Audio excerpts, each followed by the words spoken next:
Oi pessoal, tudo bem com vocês?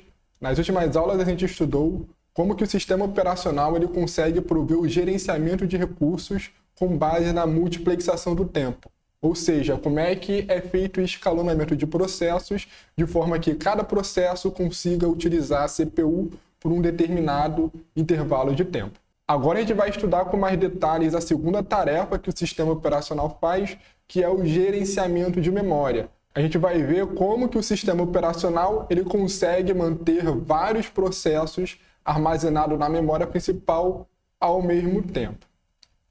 Então, lembrando como que é feita a execução das nossas aplicações depois que a gente desenvolve, a gente vai estar utilizando o compilador e o montador para gerar o arquivo binário, e aí esse programa ele vai estar armazenado no disco. No momento em que a gente for querer executar nossa aplicação, a gente vai precisar rodar ela através desse arquivo binário que foi gerado. E a gente viu que quem é responsável por fazer esse carregamento na memória principal é o loader, ou o escalonador de médio prazo. Então, o escalonador de médio prazo, ele vai pegar o programa que está em disco e vai alocar ele em um processo para rodar na memória principal. E a gente viu ao longo do nosso curso que a CPU ela só consegue estar acessando diretamente os registradores, que são as memórias internas dela, e a memória principal através de instruções de load e store. A gente viu no caso do RISC-V que a gente vai ter uma instrução para ler um dado na memória e outra instrução para escrever esse dado na memória. Então significa que todo o arquivo, todo tipo de informação que a gente tem em qualquer dispositivo de entrada e saída, a gente precisa carregar ele na memória principal para que a CPU ela consiga ler essas informações e fazer o devido processamento. Na perspectiva da unidade de memória, ela sempre vai estar vendo um fluxo de endereços, mais solicitações de leitura ou endereço, mais dados e solicitações de gravação. Ou seja, ela sempre vai estar enxergando que algum endereço está querendo ser acessado, ou para ler o dado que está armazenado nesse endereço, ou para escrever um dado que está nesse endereço. Essa é a perspectiva do sistema de memória do computador. E aí o que a gente tem em relação à arquitetura do processador? O acesso ao registrador ele é muito rápido. A gente viu que os registradores são as memórias mais rápidas e eles vão tomar aí um ciclo de clock da CPU. Então, o tempo ao acesso aos registradores é o que define a taxa de clock das CPUs. A memória principal ela já é um pouco mais lenta, necessitando aí de vários ciclos para que a gente consiga estar lendo uma informação ou atualizando alguma informação na memória. Isso aí causa o que a gente chama de stall, causa as bolhas que a gente viu quando estudamos o conceito de pipeline. Então isso aí causa um delay, né, um atraso para a gente estar executando as operações. E aí, para tentar diminuir o overhead desse stall, a gente tem as memórias caches, que elas são localizadas entre as memórias principal e a ALU. Então, a memória cache elas são memórias mais rápidas, que ficam armazenadas dentro do chip do processador, de forma que a gente consiga acessar os dados que vêm da memória de forma mais rápida para tentar diminuir esse stall. Então, as caches elas tentam aproveitar do princípio de localidade e referência para tentar manter sempre os dados mais frequentes nas memórias mais rápidas. E para que a gente consiga manter tudo isso funcionando sem que um processo interaja com o espaço de endereçamento do outro, a gente precisa ter proteção na memória para que a gente não tenha acessos indevidos das aplicações que estão rodando. Além disso, a gente tem um problema quando a gente fala de multiprogramação. A multiprogramação ela permite que vários processos estejam na memória principal e que o sistema operacional ele consiga estar escalonando esses processos de forma que cada um consiga estar acessando a CPU durante um intervalo de tempo. Então, para a gente permitir a multiprogramação, a gente vai ter que dividir a memória principal em vários processos. Então a gente precisa saber uma maneira bem eficiente de fazer isso, já que a gente viu que os processos eles podem ser armazenados no disco e depois ser escalonados para voltar para a memória principal. Então como que a gente vai estar alocando vários processos na memória principal? Além disso, a gente viu que o ciclo de vida do processo ele passa por alguns estados e quando ele faz uma solicitação para o dispositivo de entrada e saída, ele vai para o estado de espera. E aí, nesse momento, a CPU ela vai ficar subutilizada. E aí o sistema operacional ele precisa estar escalonando um outro processo para manter a CPU sempre ativa. Então a gente precisa alocar memória de forma eficiente ao maior número de processos possíveis, de forma que sempre quando a CPU fica ociosa, a gente tenha um processo já alocado na memória principal para a gente estar associando a CPU e evitar que ela fique ociosa. Então, como a gente pode ter vários processos que vão estar executando na CPU, a gente precisa ter alguns mecanismos de proteção para evitar que um processo ele execute uma instrução que tente acessar o espaço de endereçamento de um outro processo. E a maneira que isso é implementado nos processadores é através do uso de dois registradores, o registrador base e o registrador de limite. O registrador base ele vai conter o primeiro endereço do processo. E o registrador limite ele vai conter a quantidade de endereços que está alocada para esse processo. Então a gente pode ver aqui nesse exemplo que esse segundo processo ele tem o seu registrador base, o endereço 3040, significa que ele começa exatamente aqui nesse endereço, e o registrador limite ele tem quantos endereços está alocado para esse processo. Aqui a gente tem a quantidade de 120.900. Então, isso significa que o espaço de endereçamento desse processo ele vai de 300.040 até o endereço 420.940. A gente faz o somatório do base mais a quantidade do limite. Então, isso significa que se esse processo ele tentar rodar uma instrução que acesse a memória fora desses intervalos, então o processador ele tem que acusar o erro porque ele não pode estar acessando um endereço fora do espaço de endereçamento. Então, se o endereço for menor do que o base ou maior do que o base mais limite, então o processador ele vai dar uma mensagem de erro e não vai permitir a execução desse processo. Então aqui a gente tem um mecanismo de como funciona o hardware. Então a CPU ele vai estar executando alguma instrução de load ou store. Então esse endereço vai ser enviado para o mecanismo de hardware que ele vai verificar se esse processo pode acessar esse endereço ou não. Então a primeira verificação é se esse endereço ele é maior ou igual ao endereço que está armazenado no registrador base. Se ele não for maior que o endereço base, então vai ocasionar aqui um trap enviando aí para o tratador de erros do sistema operacional. Então, se ele for maior que o base, então significa que ele pode estar no espaço de endereçamento do processo. Aí a gente vai para essa segunda comparação, que verifica se o endereço ele é menor do que o endereço base mais o limite. Então, se ele for menor que o endereço base mais o limite, então significa que a gente vai estar no espaço de endereçamento e a gente vai conseguir estar acessando o endereço na memória principal. Caso contrário, a gente vai ter uma situação de erro e aí o processo vai ser abortado. Então, a gente viu que quando queremos executar uma aplicação, os programas que vão estar no disco, eles vão para a memória principal e eles vão para uma fila de entrada. E aí o load ele vai criar um processo e vai estar alocando ele lá na memória principal. Só que a gente tem um problema de quais são os endereços que o loader vai estar associando a esse processo. E aí, para determinar esse endereço, a gente tem o mecanismo de binding, ou ligação do endereço. Então, a gente tem algumas formas para fazer esse binding, dependendo aí do tipo de sistema de computação. E é sempre inconveniente a gente ter que iniciar um processo utilizando o endereço 0. Normalmente, o endereço 0 ele é utilizado aí pelo hardware ou pelo sistema operacional. Então, como a gente viu que um processo, durante a sua vida útil, ele pode ser realocado na memória principal, dependendo aí da política de escalonamento que o sistema operacional implementa, a gente tem que garantir que os endereços utilizados no código-fonte, eles também sejam realocáveis. Então, para isso, os endereços que estão no código, eles são compilados de forma que a gente consiga fazer essa ligação realocável. A gente sempre vai estar considerando o endereço lógico do código-fonte, e aí quando de fato for alocar na memória principal, a gente vai ter um endereço base, que é um endereço físico real, e vai somar com o endereço lógico que é utilizado na aplicação.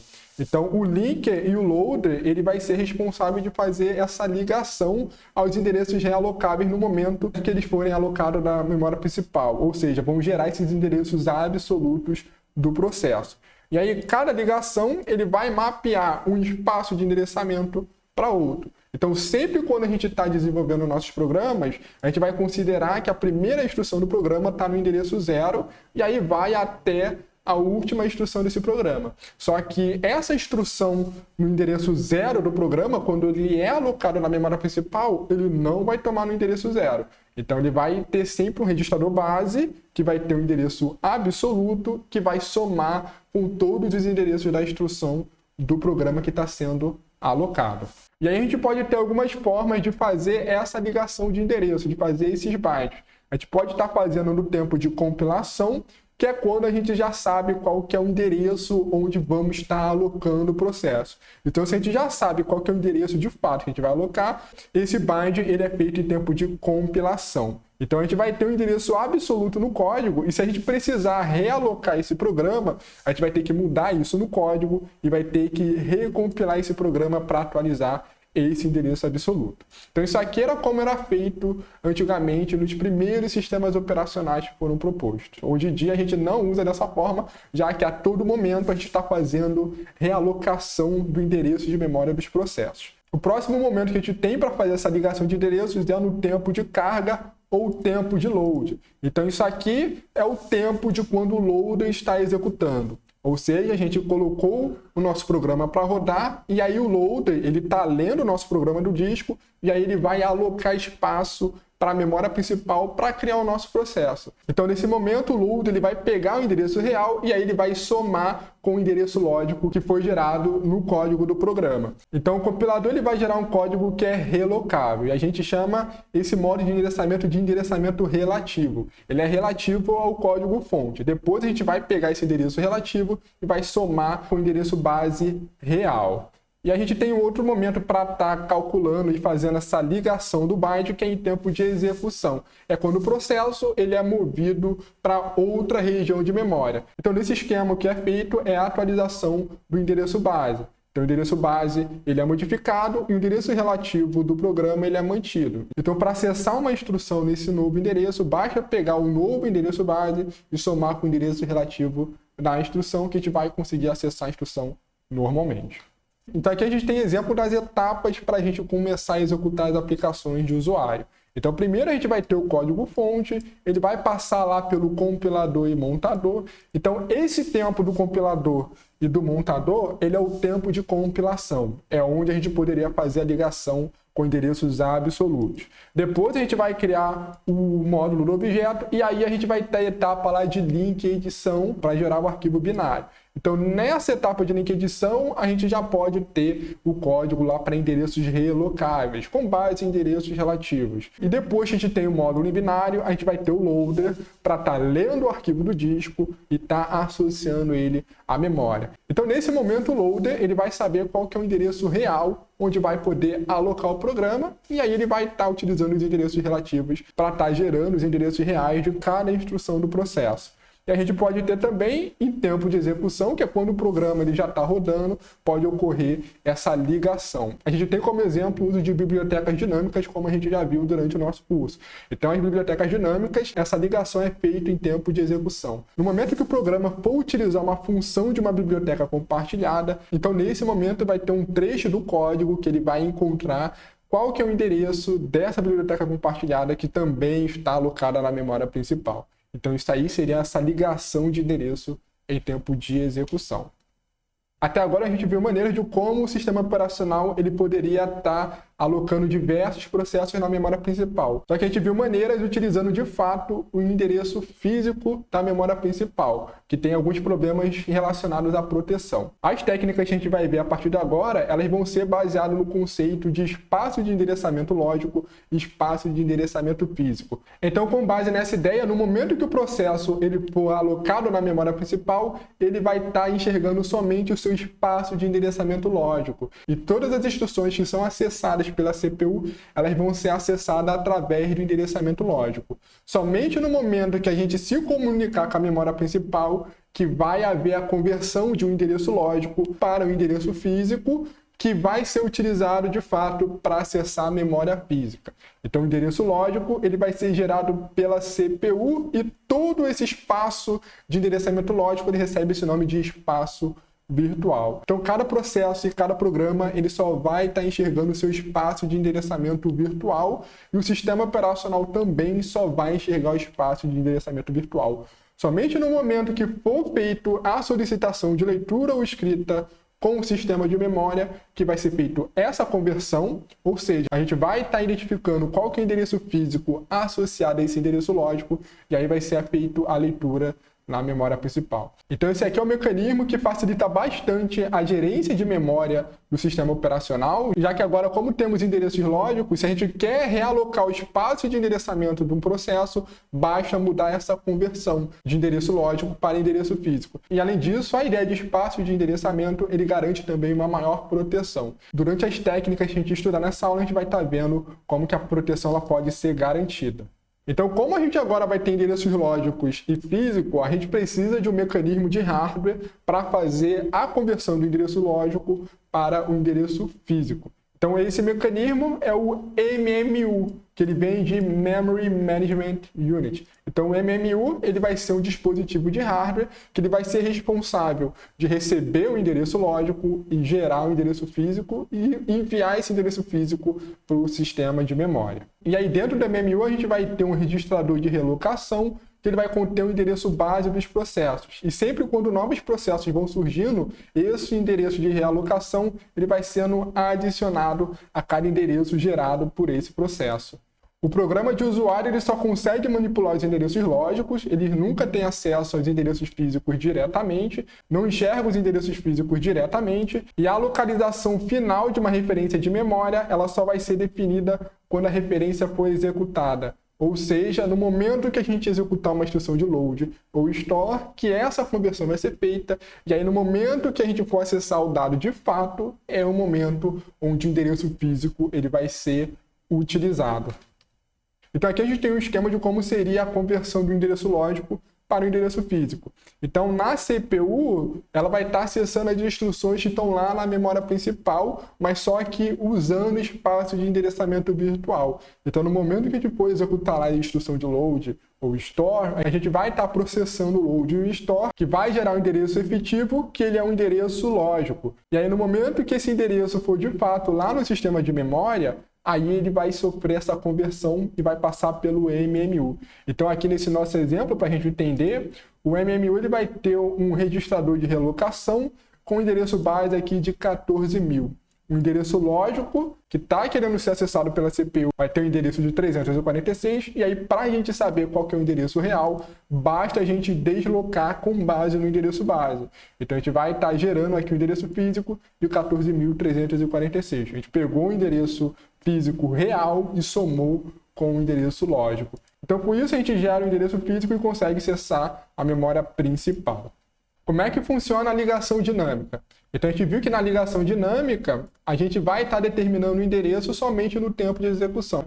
A gente adia ao momento de obter esse endereço para acessar a instrução. Então normalmente a ligação dinâmica ela vai ser utilizada quando a gente quer otimizar o uso de bibliotecas de terceiros, o uso de bibliotecas compartilhadas. Então como é que vai funcionar o método para estar encontrando esses endereços?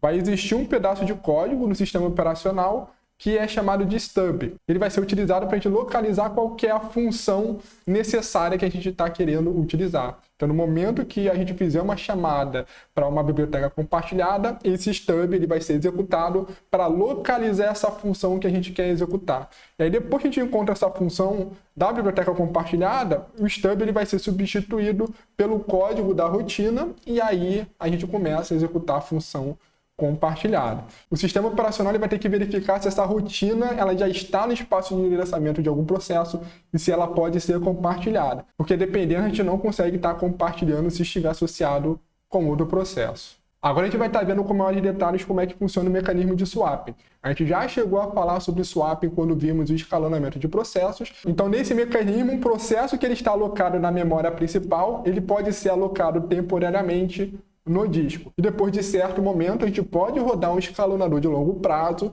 que vai retirar o processo de disco e retornar ele para a memória principal. Então essa técnica recebe o nome de swapping. A gente faz uma troca do processo.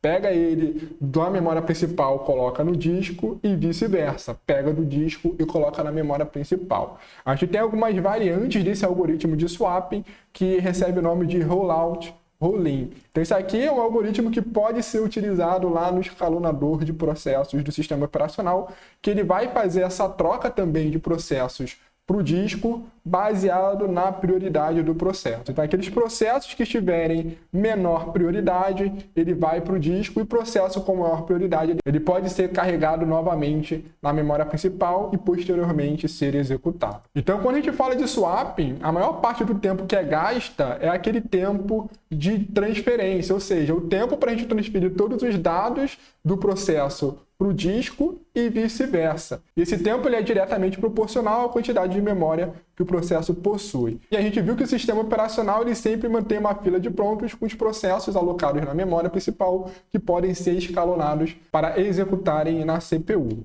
Então, no momento que a gente roda o swap, um processo da memória principal ele vai ser alocado no disco. Aí, quando a gente fizer o swap novamente, querendo pegar o processo no disco e alocar novamente na memória, a gente tem uma questão interessante. O processo, quando ele volta para a memória principal, não necessariamente ele precisa voltar para o mesmo endereço que ele estava anteriormente. O mesmo endereço físico ou o mesmo endereço lógico que ele estava antes de ir para o disco. Então, a decisão de qual que é o endereço que o processo vai ser alocado quando ele volta para a memória principal, isso aí vai depender do método de ligação do endereço, que depende do sistema operacional. A gente tem várias versões de swapping modificadas utilizadas nos sistemas operacionais do Linux e do Windows. O que acontece normalmente é que o swapping, por padrão, ele começa sendo desabilitado. Ou seja, a gente não vai estar utilizando o swapping enquanto a memória principal ela não estiver quase no seu limite. E aí, depois de um tempo, o swap ele vai começar a funcionar quando uma quantidade de limite de memória ele for alocado. Então, a gente pode ter uma regra, por exemplo, que se chegar a 80% da capacidade de memória,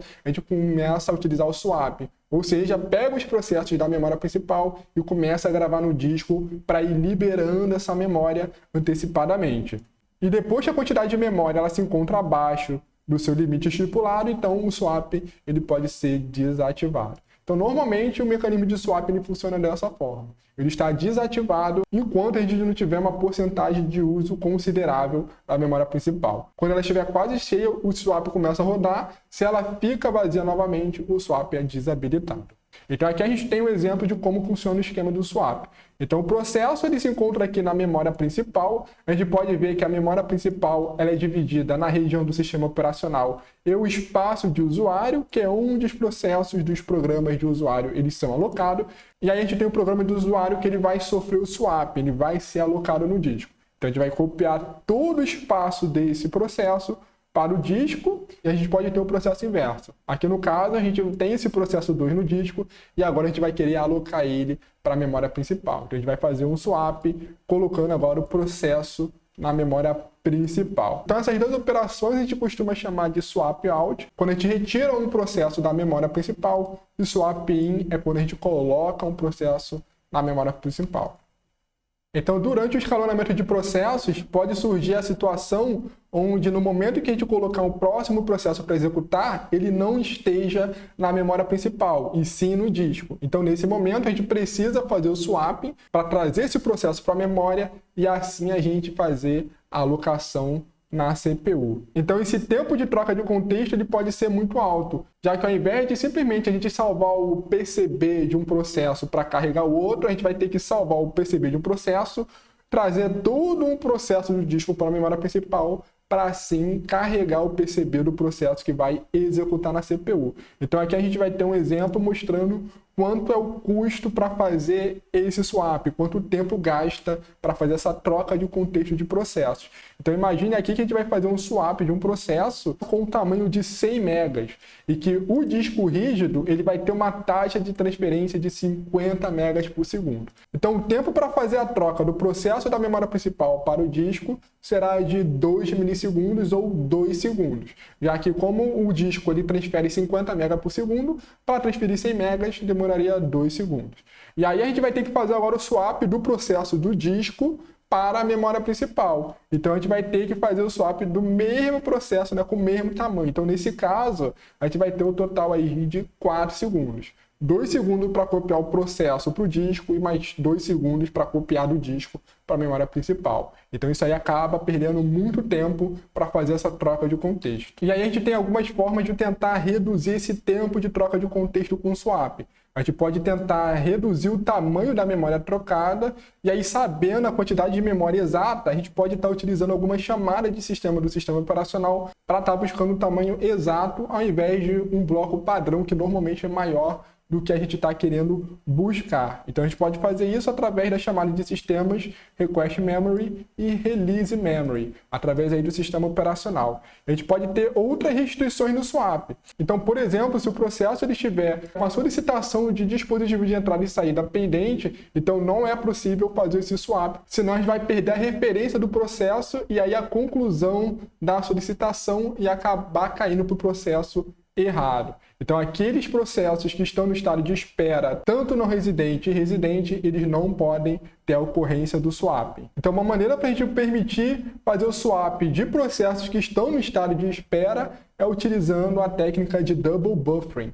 Nessa técnica, toda solicitação de entrada e saída ela vai ser processada por uma chamada no espaço do kernel do sistema operacional. Então, com isso, no momento que for tratada a chamada de sistema, esse código ele não vai estar no espaço do processo e sim do kernel. E aí, quando a gente for fazer esse swapping, isso não vai prejudicar o retorno do dispositivo de entrada e saída, já que quando retornar, isso vai ser tratado pelo kernel e aí ele vai saber qual que é o processo correto, onde ele tem que entregar essa informação que foi requisitada. O swap padrão ele não é utilizado em sistemas operacionais modernos, é utilizado uma versão modificada, que é fazer o swap somente quando a memória está quase cheia, ou seja, quando você tem pouco espaço de memória livre, como a gente viu anteriormente. A gente já viu nas aulas anteriores que a memória principal ela tem que suportar tanto o processo de sistema operacional, que vai rodar lá no modo de operação do kernel, quanto o processo de modo de usuário. Só que a gente tem um recurso limitado da memória, então a gente precisa fazer essa alocação de forma eficiente. Então, o primeiro método para a gente fazer a alocação vai ser o método de alocação contígua. Então, nesse método, como que vai funcionar? A gente vai estar dividindo a memória em duas partições. Uma partição vai ser utilizada somente para o sistema operacional, vão ser utilizados para os processos do sistema operacional e a segunda partição vai ser utilizada para os processos de usuário. Então, sempre quando houver alocação de processo, uma dessas partições vão ser selecionadas para estar alocando recursos desses processos. Então, a partição do sistema operacional ela costuma ser menor e ela é gerenciada por um vetor de interrupção. Ou seja, sempre quando a gente quiser acessar, a gente precisa fazer esse trap para acessar essa área do sistema operacional, enquanto a partição para os processos de usuário, elas são alocadas nos endereços maiores, né, os endereços superiores. E aí, cada processo que é alocado nessa partição reservada para os processos de usuário, eles vão ser alocados de forma contígua. Ou seja, todos os endereços de processos, eles vão ser consecutivos.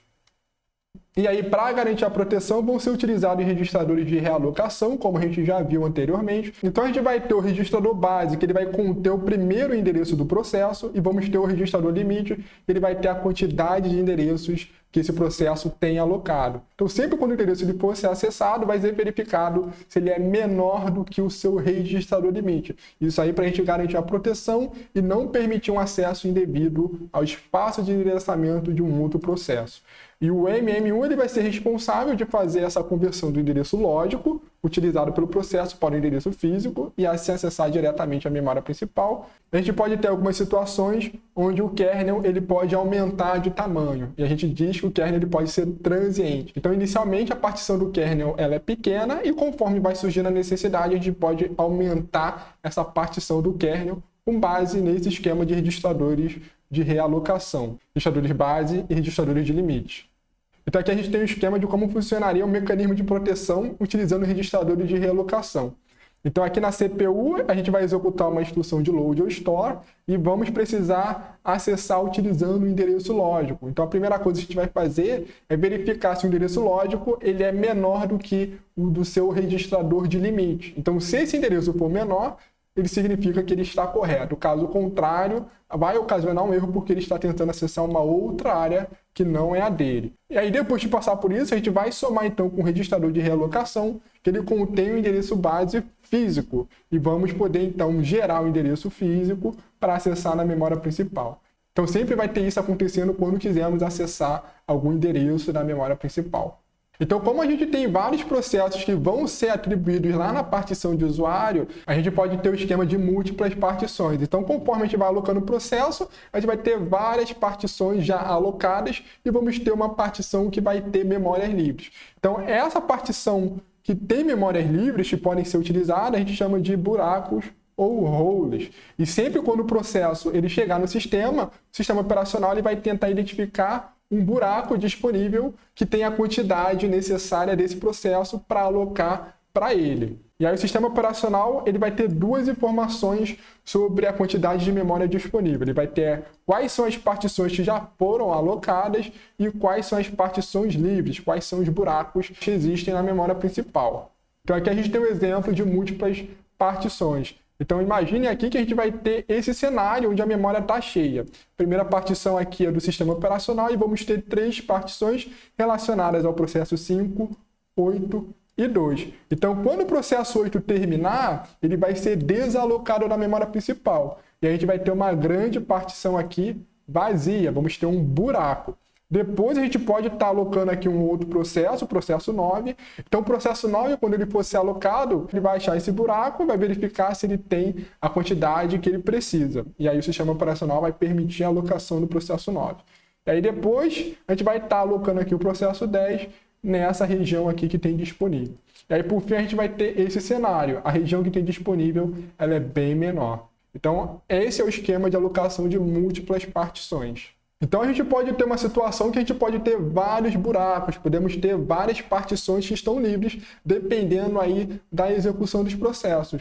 Então como que a gente vai fazer para atender um pedido que solicite uma partição com tamanho N que sejam disponíveis? Então a gente vai fazer isso olhando uma lista de buracos livres. E a gente vai ter 3 algoritmos que a gente pode estar utilizando para selecionar qual partição livre a gente vai estar alocando para o processo. Então a primeira técnica é o first fit. Ou seja, você vai varrer essa lista de buracos livres e vai pegar o primeiro buraco e atender o pedido de alocação do processo. Então o primeiro buraco que ele seja grande o suficiente para estar alocando o processo é ele que vai ser escolhido. O próximo algoritmo que a gente tem é o best fit.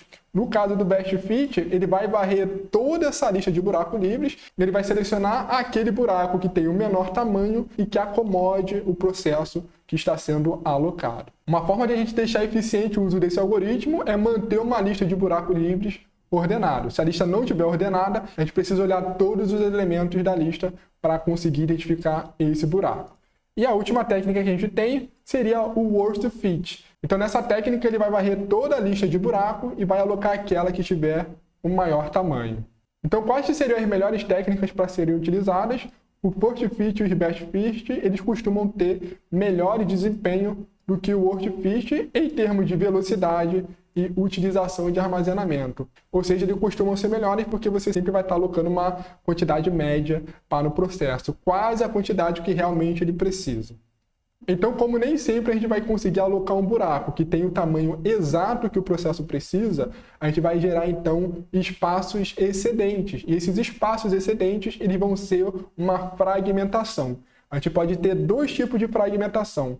A primeira é a fragmentação externa, que seria toda aquela quantidade de memória que o processo precisa, mas não é contígua, ou seja, você quer alocar um espaço para o processo, só que você não consegue alocar ele em uma única partição livre, ou seja, em um único buraco.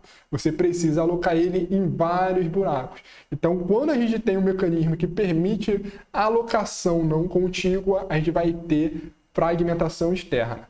E temos também a fragmentação interna, que é quando a gente tem um espaço alocado para o processo maior do que ele precisa. É o cenário quando a gente tem um buraco maior do que a quantidade ideal para o processo. Então, essa fragmentação interna ele vai ser a diferença da memória interna de uma partição de tamanho fixo. Então, se a gente tem uma partição de tamanho fixo e a gente precisa alocar menos do que esse tamanho, essa diferença é uma fragmentação interna. A gente pode aplicar técnicas para redução de fragmentação externa através da compactação.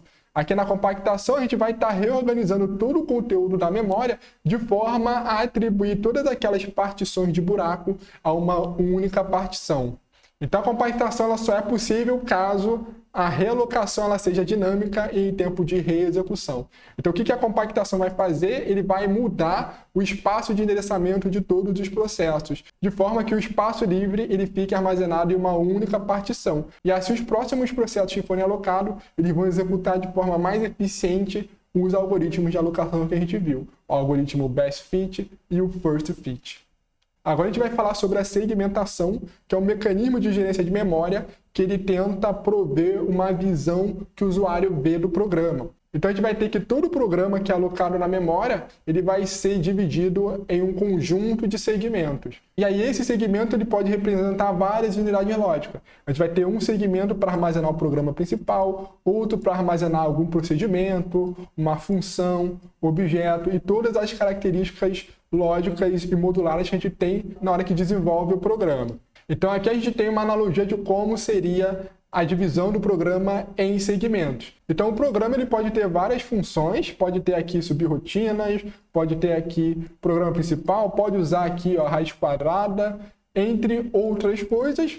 Então no momento que ele for alocado para a memória principal, cada uma dessas divisões lógicas do programa, eles vão ser alocados em segmentos diferentes. E a gente percebe que cada segmento ele vai ter tamanhos diferentes. Então, quando a gente passa isso para o espaço de usuário, espaço de endereçamento lógico, a gente vê que cada um desses segmentos eles vão ter tamanhos diferentes. E a gente pode ter esse mapeamento. Então, aqui nesse espaço do usuário, a gente vai ter os seguintes segmentos com endereços lógicos, seguindo aqui a ordem, né? Vamos ter o segmento 1, 2, 3 e 4. E no momento que a gente for alocar esse segmento na memória principal, a gente não precisa alocar eles de formas contíguas. Então a gente pode ter uma situação que o segmento 1 ele vai ser alocado aqui nesse endereço físico, o segmento 2 ele vai ser alocado aqui mais para baixo, o 3 ele vem aqui para baixo e o 4 ele pode ser aqui mais para cima. Então, com a divisão de segmentos, isso permite com que a gente tenha mais liberdade na hora que fizer esse alocamento para a memória física, para o espaço de endereçamento físico. Então, para a gente conseguir fazer esse mapeamento, a gente vai ter um endereço lógico e a gente vai precisar de um mecanismo para converter esse endereço lógico para o endereço físico do segmento. Então, o endereço lógico do segmento ele vai ser dividido em duas partes. A primeira parte, os bits mais significativos, ele vai conter o número do segmento e a parte menos significativa vai ser o offset, vai ser o dado exato que você vai querer acessar dentro do segmento. Então o segmento ele é um bloco de dados que ele possui vários bytes. Só que cada instrução do processador ele vai estar acessando uma word, que possivelmente vai ser menor do que o tamanho total do segmento. Então esse offset ele vai dizer qual que é essa word que vai ser acessada pela instrução. E aí, no momento que a gente for fazer essa conversão, a gente vai precisar de uma tabela de segmentos, que ele vai mapear os endereços lógicos aos endereços físicos. A gente vai estar armazenando em cada entrada da tabela os seguintes campos. A gente vai ter o campo base, que ele vai conter qual que é o endereço físico inicial, onde o segmento começa na memória física. E a gente vai ter também a informação do campo limite, que ele vai dizer qual que é o tamanho do segmento. Então, com base nesses dois valores, a gente vai saber onde é o primeiro endereço do segmento e qual que é o endereço limite desse segmento. Então, para acessar uma entrada da tabela de segmentos, a gente vai estar utilizando o número de segmentos. E aí, para a gente saber qual que é a tabela de segmentos que a gente vai olhar, a gente vai ter alguns registradores armazenando essa informação.